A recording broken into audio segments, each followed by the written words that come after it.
Welcome to the World News, your daily dose of stories around the globe. I'm Randolf Jamias, here in Naypyidaw. We start the news in Myanmar. The World Bank is working with the country, its president said Saturday, and is helping the country to get its debts cancelled. Japan vowed Thursday to resume loans to Myanmar and called on other creditor countries to chip in more, as representatives from 24 nations and handful of international organizations gathered in Tokyo. In a statement after the Thursday meeting, the World Bank and Asian Development Bank said they were advancing necessary preparations to jointly assist Myanmar in clearing their respective arrears early next year.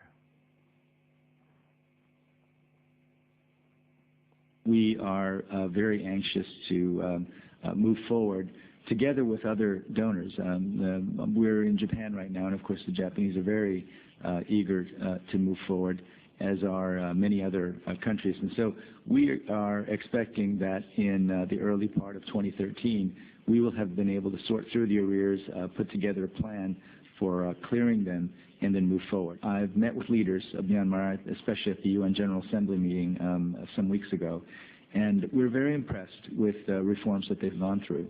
But there are still ways to go. I mean, there's still more to do, and we are very supportive of the current government, and will be especially supportive as they go through with further reform. In another development, China and the Democratic Republic of Korea will speed up construction of the co-developed Hwanggumpyeong Special Economic Zone in the DPRK, according to authorities at the 2012 China DPRK Economic Trade, Cultural and Tourism Expo that opened Friday in Dandong in northeast China's Liaoning province. The groundbreaking ceremony for the office building of the SEZ's Management Committee on September 15 marked the official start of the SEZ's construction. The joint established economic zone will mainly focus on industrial development such as garment processing, modern agriculture, electric information, cultural creativity, and services for trade and other business. As an agriculture-based island, Hwanggumpyeong has 80% of its land as farmland without adequate infrastructure. Therefore, Dandong has planned a piece of land of 10 square kilometers, aiming to achieve cross-border coordination in transportation, information, energy, and industry. Still in China, weather forecasts say a strong cold front from northwest China's Xinjiang Uyghur Autonomous Region will strike most part of the China over the next 3 days. Let's have the details and what to expect. The cold snap is expected to bring strong winds to China, sending temperatures plummeting. Temperatures in most regions will fall by between 4 to 8 degrees Celsius. Some northern regions will experience even harsher cold weather. It's very cold at night. My hands feel cold when I go to the shop in the morning and afternoon. Most parts of the country will also see light to heavy rain in the next few days, and light to moderate snow may fall in northern China. The snow can purify the air and kill some bacteria. It makes me feel good. Forecasters say people should prepare for the cold spell, and drivers and pedestrians watch out for icy roads and pavements. Keep praying, CCTV. Meanwhile, in Canada, a sport event in Vancouver is going green to ensure their bikes are even more environmentally friendly than all the rest. Peter Gavilles was there for the story. This is a typical scene along Vancouver's False Creek, which was part of the Olympic Village during the 2010 Winter Games. Cycling enthusiasts often spend time riding the many pathways of the city. But these bikes are a little different. They're made from bamboo. Al Roback got the inspiration while studying in Japan, and when he moved back home, he teamed with his friends to make the company a reality. It's very similar to being on a motorcycle, which is as close to flying as you can get on land, especially when you're speeding downhill on very thin tires. And the bamboo responds to the rider in a way I think other materials don't quite. So it's very organic. The bamboo they use is grown without pesticides or fertilizer, and once dried it can be handled and crafted in a similar way to wood. In order to bind the bamboo together, they use hemp and organic plant-based epoxy, which is also better for the environment. The frames are light but sturdy and weigh less than 5 pounds. Now, the idea of a bicycle made from bamboo is not a new concept. From what I researched, the patents was in England back in like the 1800s. And from what I've gleaned from other people is that it was used in some touring back in the 80s, some velodrome, and they used it specifically because of the vibration-absorbing properties. It gave them that much more stamina. They weren't being shaken around all the time. Seeing a cyclist on the streets of Vancouver is not a surprise. The city has been promoting green transportation for years. But when people take a closer look and realize the two-wheeler is made from bamboo, then they do start to take notice, even to the point of considering trading in their traditional bikes for one. It depends on what they cost. I mean, it certainly is unique and eye-catching. I mean, it caught my eye when I walked past it, right? So I never knew anybody to actually try that. We rode so many different types of materials that why not? If it's stiff enough, I mean, they've got, it looks like a nice raised geometry on it. Then if the weight's right, it's stiff enough. Absolutely. Designer Joshua Armstrong is currently riding his bamboo bike on a 6,000-kilometer trek from Vancouver to Guatemala, and believes that a bamboo bike is the perfect tool for his journey.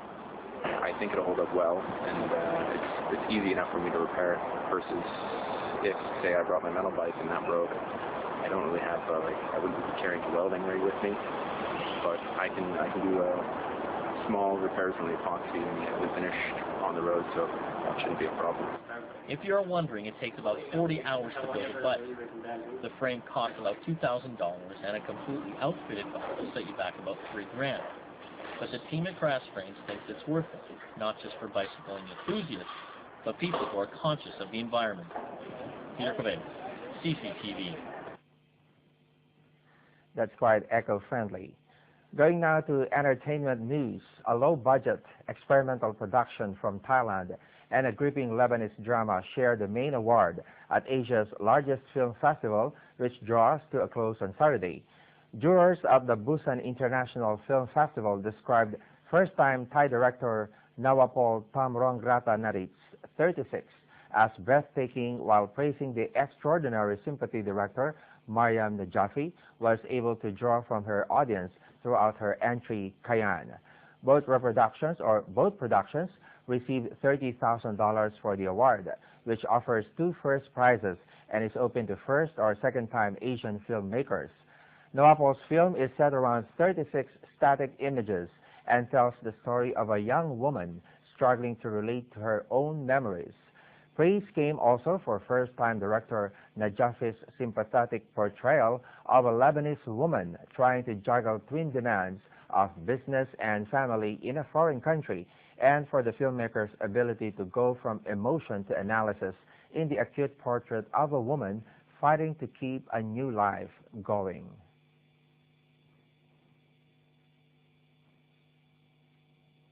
The first one will be Kayan by Mariam Najafi from Lebanon, Canada.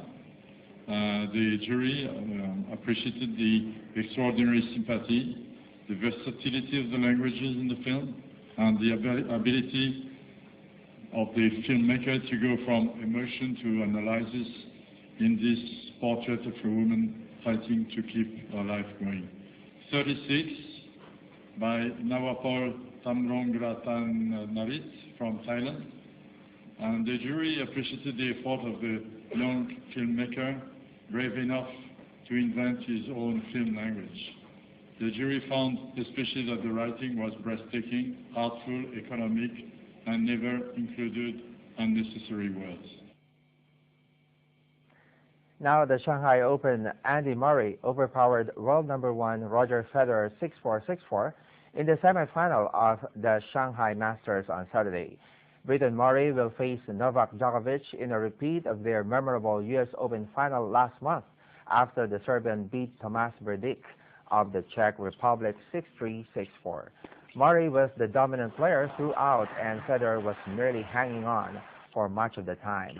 Murray will be looking for a 3rd consecutive victory over Djokovic after beating the Serbian world number 2 in the Olympic semifinal and then in their Flushing Meadows showdown. The 17 times Grand Slam champion Federer, who lost for the 10th time to Murray in 18 meetings, said Murray was the better player and deserved to win. Yeah, this year especially, we've had some great matches in Australia and at the US Open. A lot of drama in those matches. It's been very, very tight, but he's played incredible the last 2 weeks. I don't think he maybe dropped one set in Beijing, and he hasn't dropped a set here, and he's playing top tennis. I saw some of his match today, so it's going to be a very tough match. You'll pay the price, by having an average game like that against a top guy like Andy.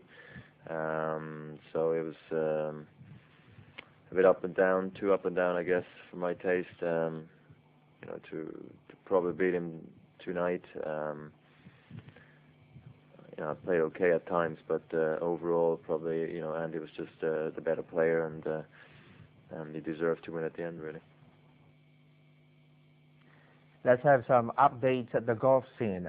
American John Mallinger cooled off from his impressive opening 2 days, but still holds a 2-shot lead after Saturday's third round of the Fries.com Open in San Martin, California. After playing bogey-free golf in the opening 2 rounds in search of a maiden win on the U.S. PGA Tour, Mallinger posted 2 bogeys on Saturday, but made 3 birdies for a 1-under par 70 to finish on 15 under 198 at Cordevalia Golf Club. The 33-year-old leads from Sweden's Ronald Blitz, who made 6 birdies in his final 10 holes to shoot a 66 at 13 under par. American Charles Howell III, 66, and Jason Kokrak, 67, are 3 off the pace in a tie for third at 12 under, while former world number 1 Fijian Vijay Singh, 66, joins Brazil's Alexander Rocha, 66, tied for 5th at 11 under. Thanks for the company. We'll be right back for more. Please stay with us.